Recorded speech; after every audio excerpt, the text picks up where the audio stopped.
Right, if we go in and have a bit of a look at visualization. So I think that once you've achieved the first steps in your goals, or as you're progressing through the steps, you might want to add smaller goals in. So for example, if we go back to the goal I shared in the last video, meeting the guy that I wanted to meet, then what I needed to do was make sure that I was being the best version of me, because what I didn't want to do is meet somebody that was stressed, or somebody that was worried, or somebody that wasn't feeling confident with themselves.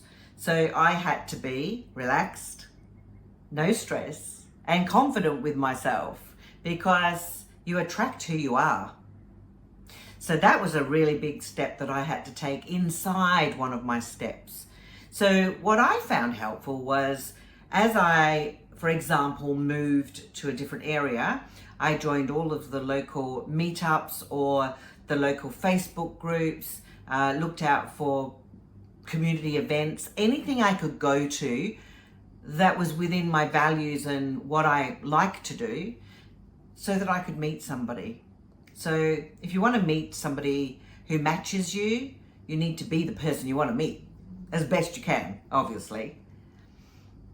So if you want to really look at yourself and who it is that you'd like in your life, it's a really good idea to write down all of the things that you would appreciate having in your partner, in your relationship, and be really clear about those.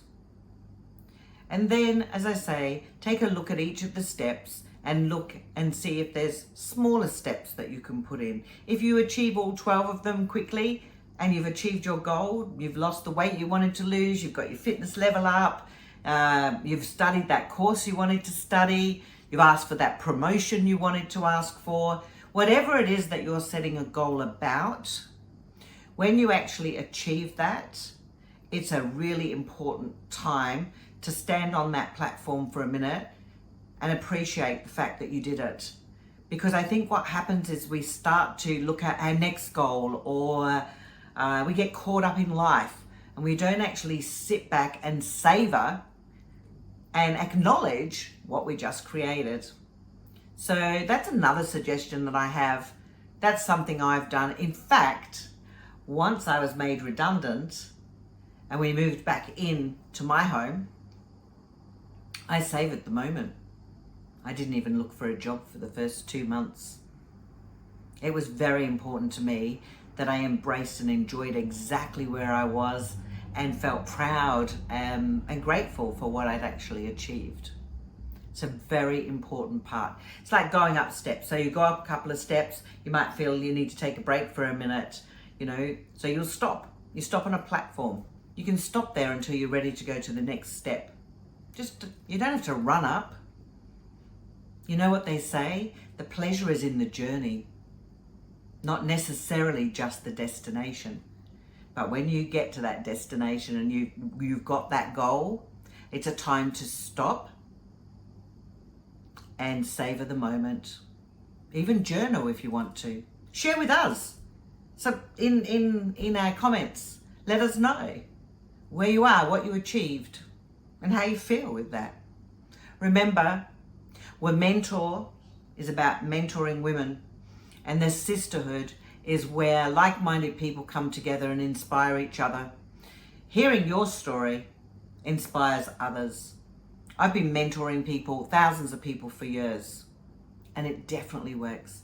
It gives people a feeling of being safe, having somebody there, somebody who's got your back, somebody that goes, well done, you achieved your goal, celebrates with you, or someone who gives you a kick up the bum if you need one, or reminds you why you want to have that goal. So that's another important part. Think about why. Why did I want to be in a relationship? Why did I want to have a partner in my life? I wanted to feel loved. I wanted to feel secure. And I didn't want to feel alone anymore. And even though I was around thousands of people, I still felt alone. So my why was huge. my why had been the same why, I'd say, for at least 15, 20 years. I've really wanted to have connection with somebody. So you've got to connect with yourself first, though. You really do have to connect with yourself first. I look forward to seeing you on the next video. Let me know if there's something in particular you'd like me to talk about when it comes to setting goals.